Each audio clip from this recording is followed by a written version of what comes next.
di sant yàlla ñu mayee itam ñu fekkewaat ba ren ñi ñëw def li nga xamante ne bii c'est un devoir citoyen nga xam ne képp ku dëkk ci réew mi bu ay élection ñëwee da ngaa war a jóg gën dem wote ji loolu ñu ki sant yàlla bu baax a baax liñ fi gën a seetlu nag mooy organisation bu rafet ndax yéen daa ngeen fi nekk xam ngeen ne tant yi fi indi ak ni organisation bi jaaree ci yoon ak vote bi ni mu gaawee loolu foog naa ne mbir mu am solo la donc loolu mooy li njëkk remarqué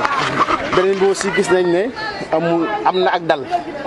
amul coow amul xuloo amul xeex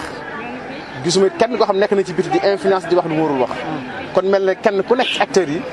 comprendre nga sa rôle te yaa ngi ko joué loolu nag day wane maturité démocratique sénégalaise ndax foog naa li ñu wote bari na kon bu ñu agsi fii tey jii mboolem acteurs yëpp maase ñëpp xëcc jëm ci élection yoo xam ne élection yu transparent lay doon élection yu rafet lay doon donc loolu foog naa ne ndamul Sénégal ndamul réew mi yëpp la ndamul état Sénégal la aussi ndax organisation bi c'est une organisation qui est parfaite kon dañuy sant yàlla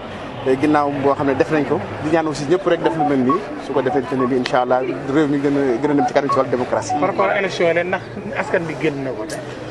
li ma gis génnuwuñ noonu ci la fekk nii xaw ma li ma jiitu xaw ma li ñëw sama gannaaw mais li ma fekk nii moom gisuma ne askan wi génn nañu. bon loolu c'est compréhensible parce que waxtu wu nekk taux de participation élection locale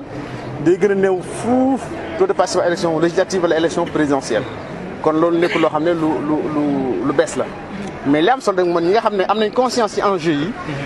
te aussi vraiment toutes les coalitions def nañ une bonne campagne wax ak nit ñi yee leen xamal leen moo tax même jàpp naa ne ren lu mu yées mooy tànne sax participation yi nga xam ne mooy daa am. yaa ngi renouveler certainement sa engagement ci wetu président naka nga gisee Benno Bokk Yaakaar ci élection yi ndax am ngeen yaakaar. mais bien sûr am nañ ci yaakaar kuy dem ci xat da nga xam ne ngay gagné bon tey sax du bis propagande fa may wax rek mooy sama digg ak président de la république loolu moom lu leer la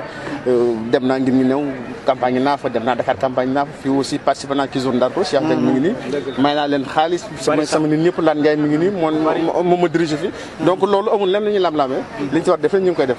donc voilà donc la ca des nag bu élection yi jàllee maintenant on fera les commentaires mais on est très confiant.